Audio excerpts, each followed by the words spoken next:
Онага како што ветив за оваа полусезона, дека ќе гледаме да се занимаваме малку помалку со политика, иако сме во предизборија, бидејќи, како што повеќе пати сум истакнал, сме тотално политички инвестирани, значи политиката ги гуши сите пори во општеството, кај нас 8 годишни деца знаат кој е премиер, председател, министер и така натаму. И оваа епизода имам чести привилегија и лично задоволство да пречекам трикратен европски шампион, мој драг познаник, велиме добро вечер за Игор Стефановски Идже.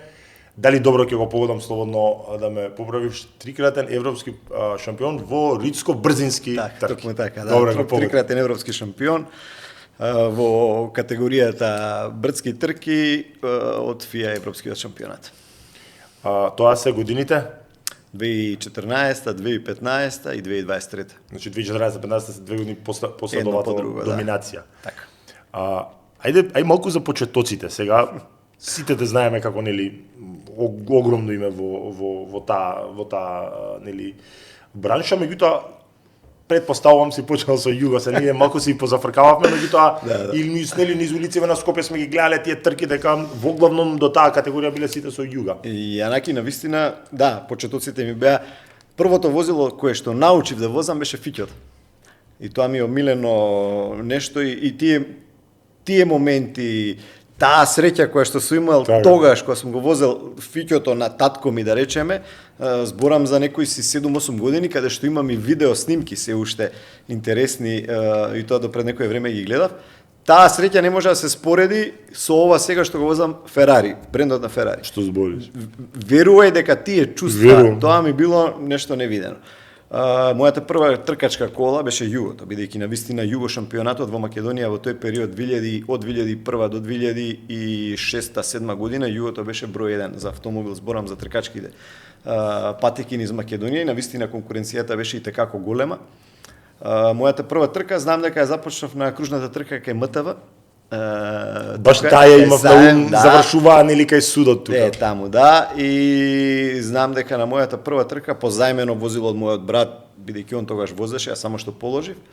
И во една конкуренција, мислам дека беа 24 или 26 надпреварувачи во Југо класата, освоив на мојата прва трка пол позиција, прва стартна позиција на квалификациите. И тоа ми беше нешто невидено до тогаш да може некој дебитант да освои прво место покрај толку успешни и искусни автомобилисти од Македонија, зборам. И некако тоа беше некој поттик за се ова што е постигнато до ден денес. Многу трки, многу тркачки коли поминати, и убави моменти, и неубави моменти, и тумбања, и опасни ситуации кои што довеле да ме ојачаат и да добијам искуство и да бидам ова што сум денес, еден од најдобрите автомобилисти во Европа. Најдобар, значи. Не биди скромен. Види, кога сме кај фичото, мала дигресија, значи сега летавме со фамилијава нели од Белград за Шпанија, значи на автопат видов фичо да уште вози, а имај предвид дека последното фичо е произведено 1981 година, мислам не сум бил роден, па верувам. Тогаш и јас не сум бил роден последна година, значи, да. Од тогаш тоа се тоа е веќе нели олтајмер кога му влагат, после на 50 години се смета дека е за олтајмер, исполно услови за олтајмер. Кажи ми, ридско-брзински, какви све видови на трки постојат? Автомобилизмот се дели на 3 дисциплини: рели надпреварите, кружните надпревари и ридско-брзинските надпревари. Ридско-брзинските надпревари, овој шампионат е најстариот шампионат во светот. Значи сите трки што се почнати од овој шампионат. Дури тогаш почитоците и како Формула 1 почнале во овој шампионат. Имаме стази каде што возиме сега, не знам, 50 години, 80 години континуитет на трки. Замислете каква историја е тоа и на кое ниво се стајани тие трки. Навистина се посетени премногу. Доаѓа премногу публика, бидејќи се единствените трки каде што публиката може да биде на, ајде да кажам, 2 метра од самата патека каде што се вози и да го сетите целиот тој филинг. Формула 1. Да, апсолутно, на Формула 1 не може да го доживеете ова што може да го доживеете на овие трки. И морам да кажам дека се едни од најопасните, бидејќи вие поминувате со преку 240-250 км на час на патеки како што се водно, а воедно немате зони за иследување и за жал многу мои колеги автомобилисти ги имаат изгубено животите на овие трки во континуитет минатите години наназад. Конкуренти, мој најголем конкурент во борба за европската титула 2014-2015 се најжи. Се најжи, Да, Иржи Лос, прекрасен човек, чешки надпреварувач. Да, за жал изгуби контрола на една трка и почина на лице место. Не само он, многу професионални и шампиони кои што учествуваат на овие трки ги губат животите. Бидејќи ова е еден вид, не знам како гладиатори. Не возите на адекватен пат кој што е припремен за трки. Значи имате вие ситуација како наводно милион различни асфалти на самата патека. Дупки, длапки. Да. Возилата не се прилагодени за такви брзини, адаптација на тие работи. Ја возам бренд Ферари, кој што е адаптиран за кружни надпревари, за писти, и го возите на ситуација, на моменти каде што на секое кочење, на секоја длапка автомобилот немате контрола врз него, апсолутно. И навистина е ризично, а брзините се на некои стази и преку 250 км во однос на ова. Знаете што значи на стаза од 2,5 метра ширина, колку е или 3, во Шпанија имаме екстремно тесна патека со брзи кривини, тешки свиоци, различни асфалти, вие све треба тоа да го припремите во глава, а покрај тоа немаме тренинзи. Имаме само 2 тренинга во сабота кои што можете да ги адаптирате. Ова се учествува ова се патеки кои што се пуштени за сообраќај. Се затвараат во петок, во сабота и недела. Вие во сабота имате само 2 тренинга да извршите, да адаптирате све она што треба да го направите во главата, да не погрешите со која брзина, во кој свиок ќе свртите, каде ќе закочите, која длапка ќе ја погодите, и тоа на стази, рачунајте, има негде во Италија возиме Тренто Модоне, најопасната стаза во редско-брзинските трки, која е, мислам, чинам 19,5 км или 20 км со 190 кривини. И вие треба во 2 дена, фактички во едно возење, да го све тоа ставите во глава, да не направите грешка, затоа што може да биде фатално. Добро, на водно со колку најбрзо па сега со Мицубушито кога сум модел со таа кола, мислам дека околу 200 км на час, а сега да има со Ферарито, мислам дека ќе оди 240. На водно? Да. Ќе возиш водно со 240? Да, се надевам дека наредна година ќе биде пуштено како трка, ќе успееме да го импресивна брзина. Тоа импресивна брзина. Вака се. Добро, тоа се ридско-брзинските.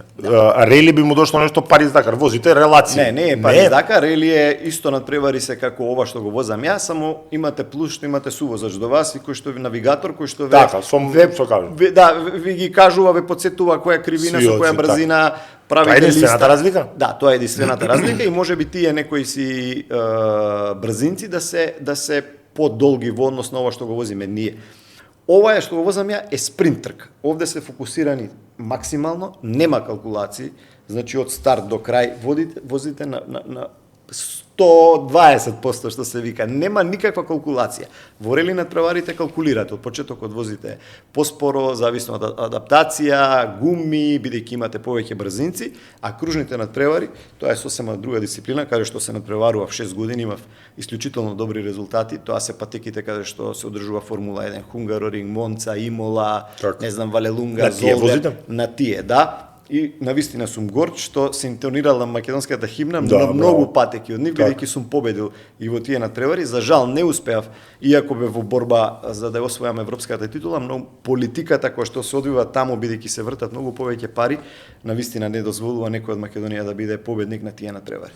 Пробаа на секаков можен начин да ме елиминираат, добивав казни кои што не беа соодветни, дури и самите надпреварувачи конкуренти се чудеа како може да добивам такви казни, за да ме лишат од првата позиција на крајната трка во тој шампионат. И до крајната трка беше во конкуренција за титула? Во крајната трка, видете вака, дојдовме до ситуација да последната трка одлучува меѓу 4 возачи, кој ќе биде европски шампион. Последната трка во мост водам со одредена ситуација да освојам европската титула и таму, да ми дадат казна од 5 секунди. Да направам растојание од 5 секунди во самата трка, да ми дадат дополнителна казна од дополнителни 5 секунди. Зашто се даваат за ништо? За контакти, обично за контакти, меѓутоа контакти во возењето е најнормално, мислам, очекувано. Да. И дефинитивно многу игри, нервози, потрошени средства, знаете како е. Тука возиш соло, ја возиш пример патеката соло. Сам на себе, да, нема калкулации, нема никој да ви направи ништо, така да, мислам дека најчисто нешто во однос на самиот возач да покаже својот талент и брзина се овие трки. Браво. Вака, Тоа се почетоците. Кажи ми, си возел, претпоставувам, повеќе возила. Еве си почнал со Юго, зборуваме за професионално, прогресираш до Юго, Peugeot, Honda, Seat, не знам, Hyundai, Mitsubishi, да стигнам до овој бренд кој што е најголемиот бренд и најпосетуваниот бренд во светот, тоа е брендот Ferrari. И македонското знаме насликано на него и тоа беше моето следно прашање. Ајде малку сега да ни појасниш како дојде до соработка со благодарение на човекот кој што е со мене, можам да кажам, од 2016 година. Тоа е Дане Кузмановски, човекот кој што најде за сходно да ми даде поттик и мотив и да ми помогне во делот околу менаџирање, да можам ја да напредувам во мојата кариера. Бидејќи навистина дојдов до еден степен да станам европски шампион 2014-2015 и ми дадоа понуда да возам за словенски тим, каде што не ги исполнија условите кои што беа договорени на почеток на сезона и да дојдам во ситуација да не можам да бидам во конкурентен со тоа возило кое што ми го дадоа. За жал, не ги имаше соодветните делови кои што ги имаа моите конкуренти да можам ја да се надпреварувам идентично со нив. И дојдов во ситуација од еден двократен европски шампион, секогаш на врвот, со најмногу рекорди на европските трки, да дојдам во ситуација да не можам да влезам да се борам за бодови, да имам цело време некои си удеси и психички навистина паднав. Да во последен момент, во последната трка од таа сезона 2016 сменам друг тим и возило адекватно како што го имаат моите конкуренти. И за моја среќа тогаш беше и Дане со неговите вработени на таа трка, иначе тогаш беше он директор на видеолотарија, националната видеолотарија на Македонија и дојдоа да прават тимбилдинг во Имола.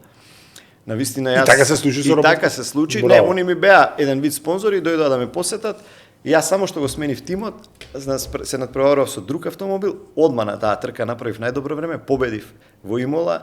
И од тогаш он ми рече нема да возиш за ниеден друг клуб, ќе возиш за македонски клуб, ќе направиме собствен клуб и тој беше човекот кој што навистина ми помогна, еве до ден денес ми е потпора во сето она што го правам.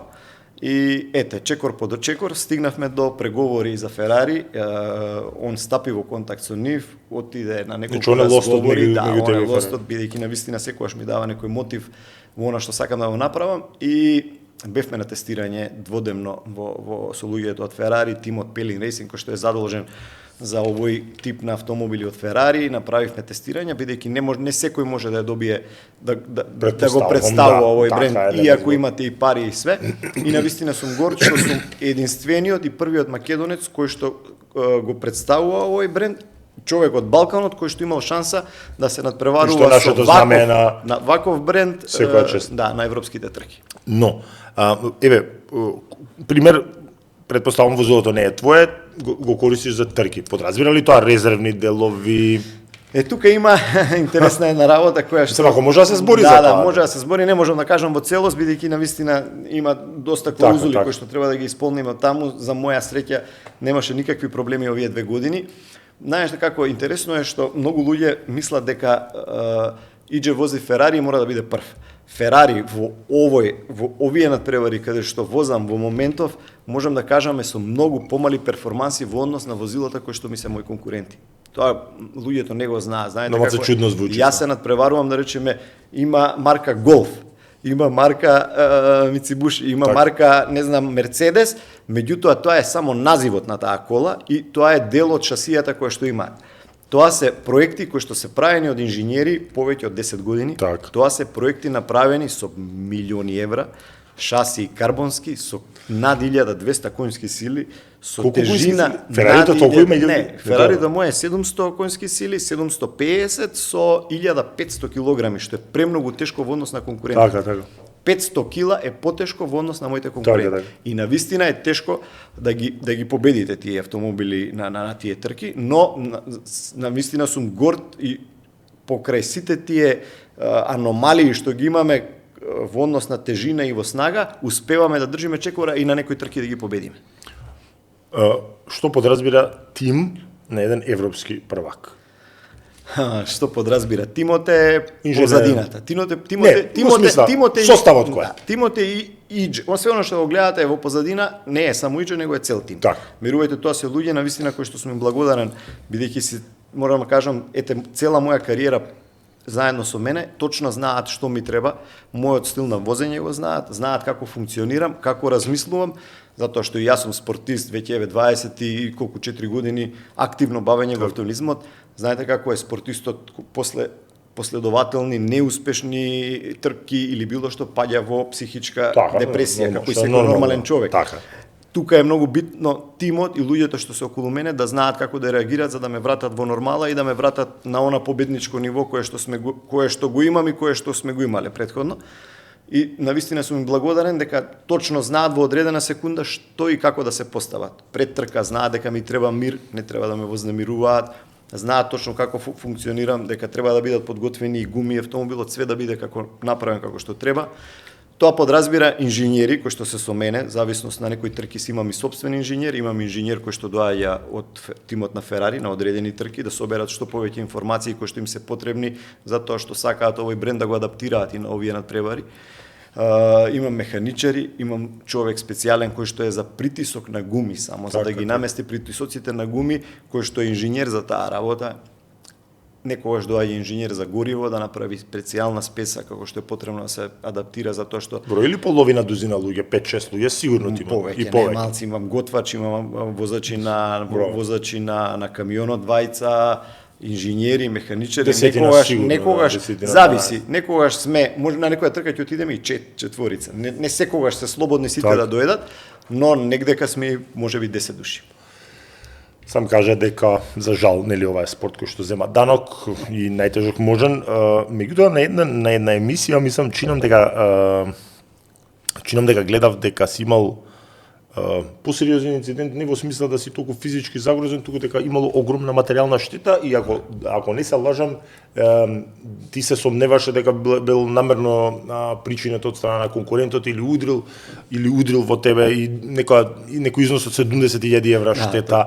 Каде се случи тоа? Тоа е на кружна трка во Монца, исто борба за први 3 позиции. Знаете како е да отидете во Монца, луѓето тука не може да го осетат успехот што е направен во мојата кариера. Не би сакал да се фалам, да искочи дека не, таман работа супер да разбирам, да. Меѓутоа, знаете како е во тие тркачки кругови во светот на мотоспортот, на луѓето кои што се нонстоп таму, да дојде човек од Македонија да ги победи најдобрите 23 возачи кои што сме на грид во Италија, кои што возат за фабрички тимови, кои што се во центарот на мотоспортот, имаат буџети со тестови со све, и да дојде да ги победи македонец, тоа им е несватливо.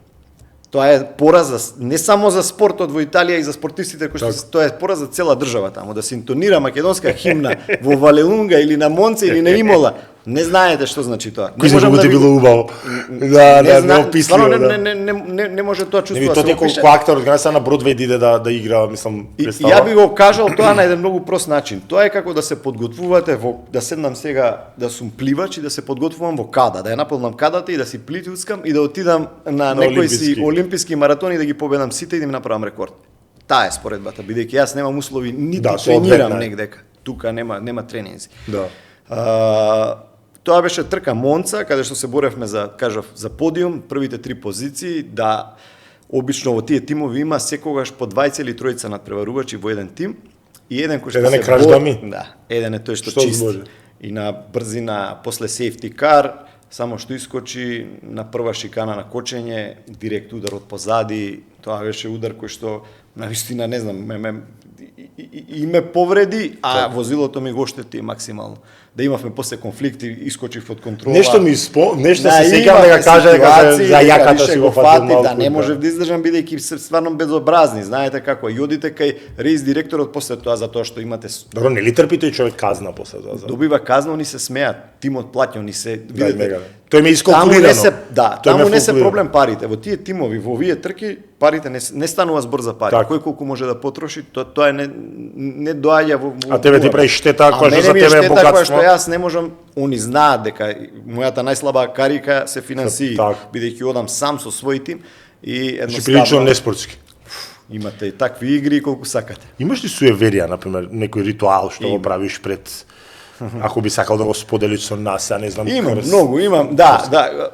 Може го гледа, луѓето знаат дека носам секогаш златен ланец, не го носам од што сакам да се правам мангуп или било што, него тоа ми е го носам, од дете имам крст на него голем кој што ми прави некоја сигурност.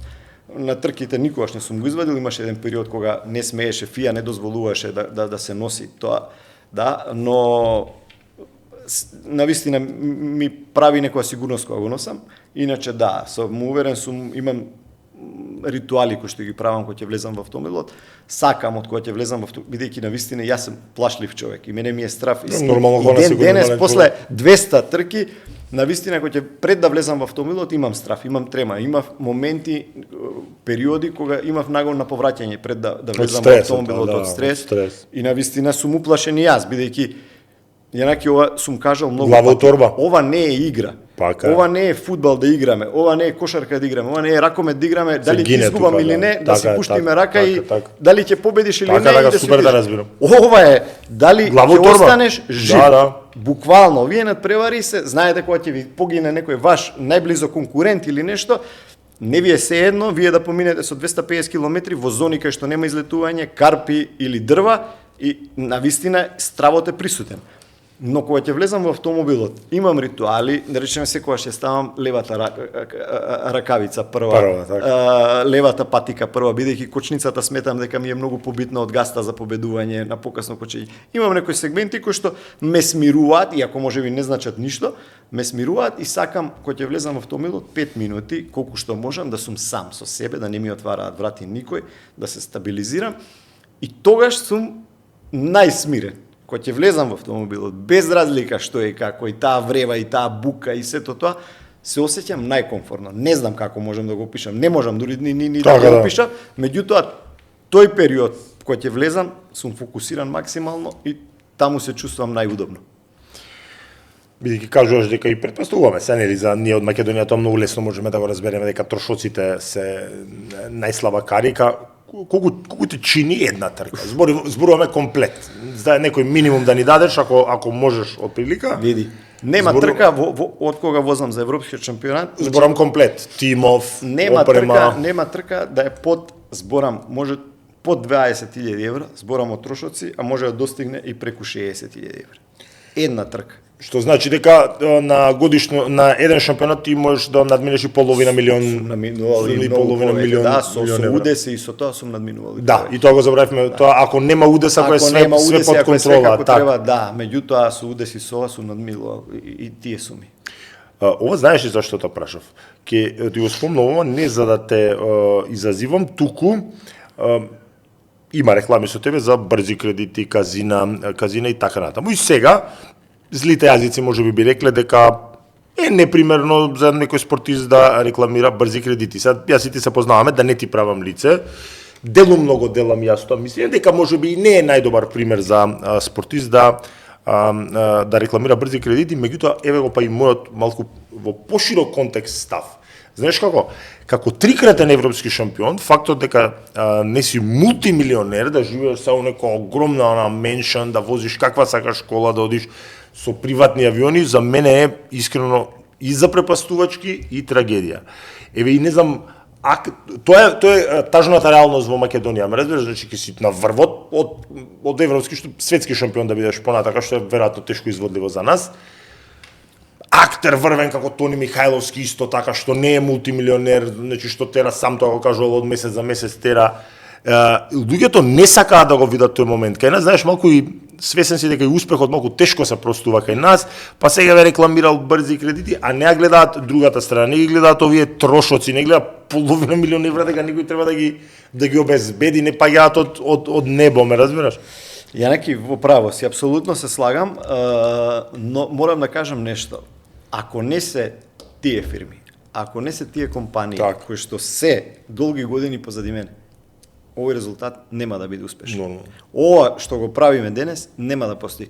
Не затоа што и навистина сум им благодарен на тие компании, бидејќи застанале позади мене и се уште се позади мене. Но морам да потенцирам дека сето тоа го правиме за да обезбедиме буџет со кој што треба да одиме на овие надпревари. Јасно. Тие средства не ни се потребни за Иџе или мојот тим да живее. Верувајте, ние од трките не живееме. Ние дури даваме наши средства, дел од мојот тим се навистина луѓе кои што ме почитуваат многу и имало ситуации каде што ќе им кажам дека немаме опција да им дадам пари. Дури и они помагале со нивни средства да може да отидеме на одредена дестинација или на одредена трка. Тоа е трагедијата во Македонија, ме И разбираш? жалосно е. А Апсолутно. верувај дека луѓето кои што се задолжени за мојот менаџерски, ајде да кажам, дел, нема фирма во Македонија која што не ја поминале за да побарат спонзорство Так. или соработка. Знаете како се имам, јас сум одел лично во милион компании кои што се реномирани, кои што мислите дека функционираат на едно високо ниво и кои што кој ќе отидете после разговор, ќе се осетите дека вие сте, ајде да кажам, под нулата, бидејќи на вистина него цената она што го правите. Не како човек кој што иđе, мене повеќе не ми е потребно. Зборам да направиме нешто со што ќе ја представиме оваа наша држава Јасно. на едно достоинствено ниво како што Светско. треба во Европа. Јасно. Затоа што ние спортистите сме амбасадори на оваа држава. Апсолутно. Тоа е целата приказна околу тоа и уште еднаш ќе потенцирам, иако можеби се работи за брзи кредити, за не знам казино немам спонзорирано, но видеолотарија, Так. ако е дел од тоа, да. тоа е некој си дел од тоа, но навистина сум им благодарен бидејќи застанале позади мене во мојата кариера, а навистина па ќе кажам, оние компании кои што се реномирани, а кои што сме побарале спонзорство, мислам дека треба да се засрамат, бидејќи не се работи за иđе, се работи за деца и идни кои што треба да се покажат во спортот. Тој сакав да те прашам следно, како тоа оди, меѓутоа еве ти малку помалку или повеќе одговори дека со спонзори барање е тешко. А например направи компарација, сигурно знаеш многу повеќе од мене на темата, да ајде сега да не се споредиме со Формула 1, меѓутоа сигурно овие што ви кажуваш во Италија каде што нивните тоа што те удрил него не му значи ништо. Многу добро што сакаш да кажеш пред да ме прашаш. Нифи ми е, значи, они ги немаат овие главоболки. Тој се концентрира само на возење, не мора да оди по Предпоставам дека сакаш да ме прашаш дали имаме интернационални спонзори. Па и тоа сакав да те прашам дополнително. Да. Знаете колку се понудиле? Знаете дека имаме моментално две понуди да возам. Значи имам отворена понуда да се вози за Чешкиот сојуз и за уште две држави кои што сакаат да возам под нивно знаме. Сите трошоци се покриени и плюс бонус од освоен бод.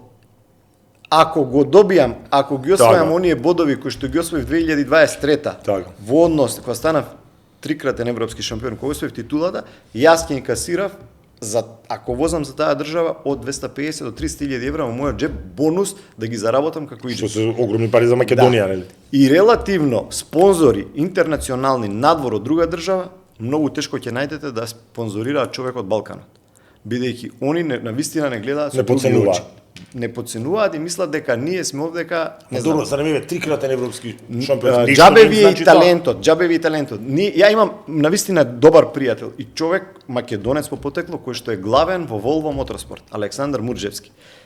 Добро. Навистина треба да сме горди бидејќи е македонец кој што е на врвот во мотоспортот светот и води една компанија што е една од најголемите.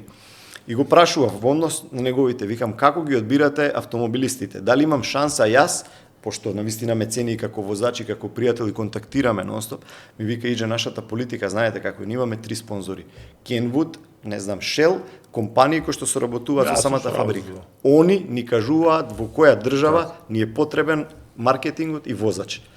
Имаме безброј добри возачи. Ние сме мал пазар. Они одбираат. Ние зашто би биле ние интересни да направиме некој маркетинг во Македонија. Јасно. Така функционира автомобилизмот за жал и дури и многу пати ќе кажам, имаме сега да ги гледаме на Netflix и сериите Drive to Survive, да се види како функционира светот во автоспортот во глобала. И дури надпреварувачите во Формула 1 го плаќаат седиштето со нивните спонзори. Половина од нив, можеби најдобрите не. Како мислиш седиштето? Па за да може да вози пола од тие возачи, поготово вие што се новите, секој спонзор го плаќа како спонзорство неговото место таму.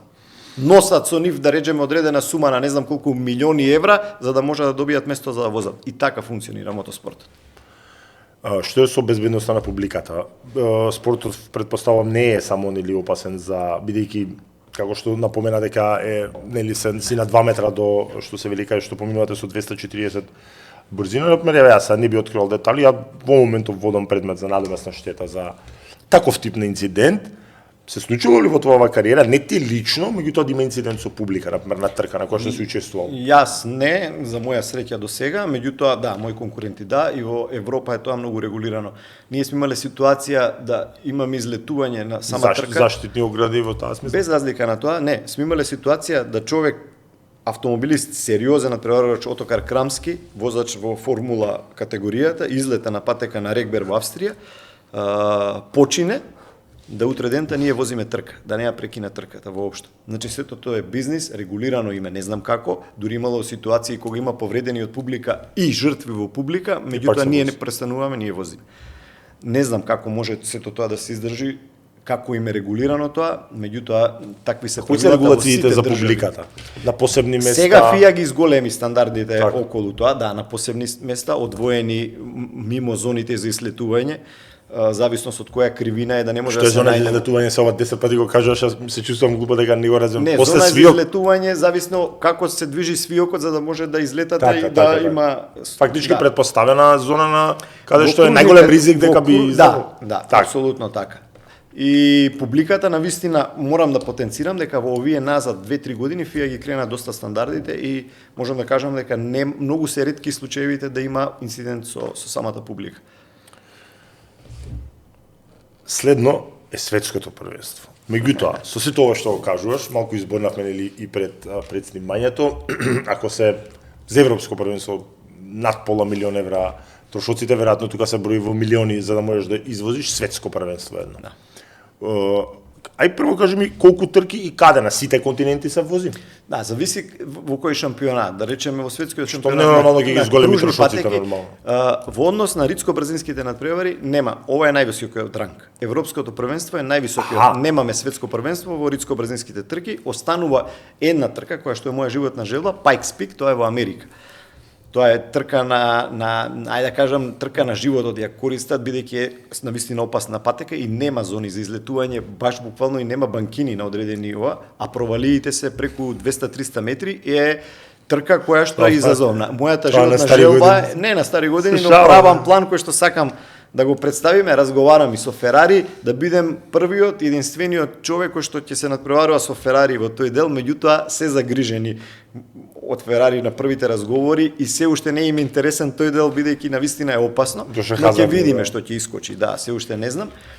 А за зборам за кружните надпревари, светскиот шампионат, мислам дека 2-3 милиони евра, тоа е минимален буџет. Пример се вози Јужна Америка, сега возите Аргентина, зависи возите Тамо само превозните трошоци се ѓавол и пол, па свестување на цел тим, буквално сегде се вози во Кина, се вози Аргентина, се вози сегде кај имате трки и тоа е и како тежок. Меѓутоа промоцијата на тие спонзори на тоа е сериозно првенство. Јас кога возев кружни надпревари, директен покровител на шампионатот беше Евроспорт. И нашите трки одеа директно на Евроспорт. Рачунајте вие каква реклама е тоа за вашата држава, не само за државата, него општо за сите спонзори. Имам задоволство да присуствувам на проекцијата на документарецот за тебе. Како дојде до таа идеја? Во чива продукција беше? Ова е втор документарец. Бранко Чупевски, новинарот од МТВ, направи мој прв документарец за мојата прва европска титула во 2014 година и беше дел на малски пријател всушност со сопругата и не знаев дека он го направи мојот прв филм и тоа беше почетокот на врвот, така мислам дека се вика, го има и на YouTube ставен. И беше исклучително навистина добар и бев горд што беше првиот документарец направен кој го направила МТВ за еден спортист во поново време. А сега за овие три титули дојде до идеја Глеј ТV, така тоа е нова Division, да, они дојдоа до идеја, дадоа предлог да се направи нешто. Меѓутоа немавме материјал кој што, мислам, имавме материјал, жал не дојдоа на некои трки, меѓутоа имавме материјал кој што го имавме ние од моите лични сниматели кои што доаѓаат, архива кои што доаѓаат на овие трки и нешто направија кој што малце долови на публиката како изгледа тоа. Навистина ме импонира и сум горд што сега сака навистина луѓе кои што се професионалци во ова да направат еден мој документарен филм за мене од самото детство. Најдов ми автентични снимки каде што почнувам со тоа фичо на моите 8-7 години да го возам. Има навистина преубав материјал и мислам дека ќе почнат наскоро да го спремаат, па се надевам дека наредна година ќе имаме можност да го гледаме. Дај Боже. Македонската диаспора присуствува ли на делот на превариве? Себе и баш и на документарецот видов во Словенија, мислам, Чина, мили Швајцарија, да. Навистина сум можам да кажам еден од најпривилегираните спортисти во Македонија, каде што присуството на публиката е се повеќе и повеќе.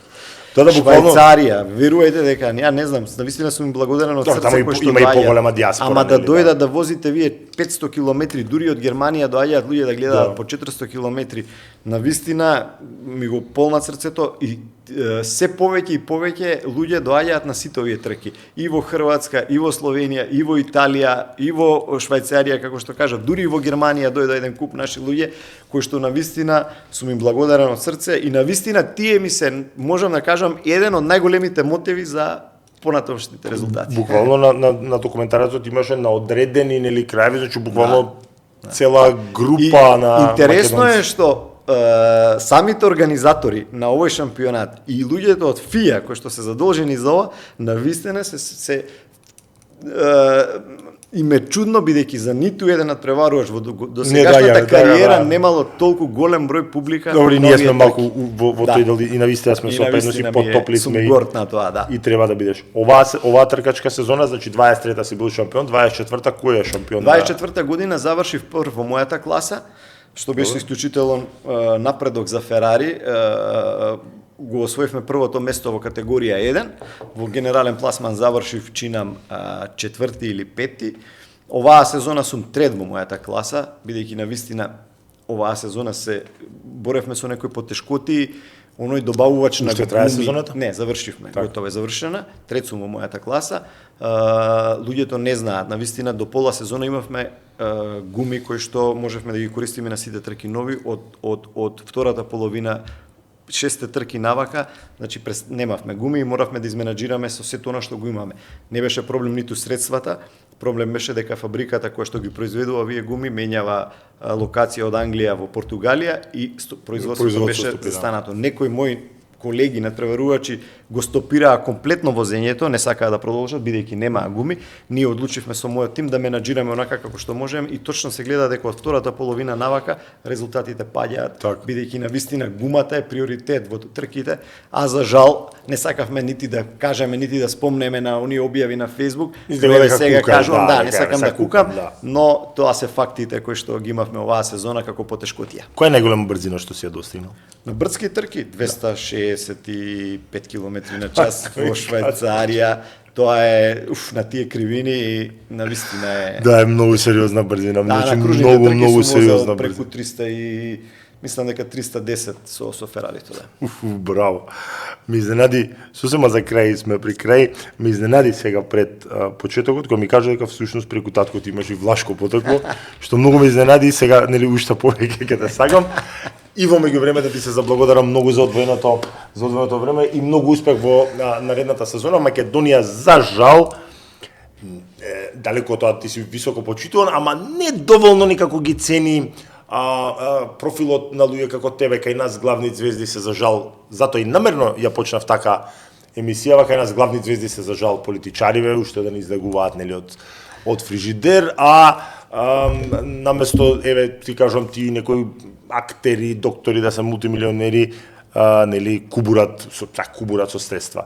Така да ти посакувам многу успех и идната сезона да бидеш 4-кратен европски шампион. Ти благодарам, Јанаки, навистина ми е чест и задоволство што ми повика како гостин, а ќе ми биде уште поголемо задоволство наредната година да присуствуваш на некој од моите трки и да видиш како сето тоа изгледа во живо и да донесеш сам една одлука во кој свет и како функционира. Тоа ти е одлична идеја, особено да е остварливо на овие што се нели поблиску Хрватска, Словенија, може да почнеме со сопругата. Ти благодарам многу.